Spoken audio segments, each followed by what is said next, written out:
pangarap mo magkaroon ng beachfront, bakit di pa ngayon? Bibili ka rin lang naman pala, bakit di pa ngayon? Habang mura pa ang mga lupa. Sa lagang 653 pesos per square meter, beachfront owner ka na.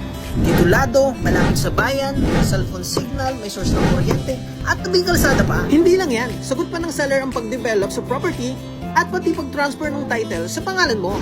Hindi mo na kailangan magtanim dahil siksik sa produkto ang property. May overlooking sunset view, maganda yung ambience ng property at dinadayo. Dahil dito sa bayan ng Santa Elena, ito lang yung pinakamagandang beach area.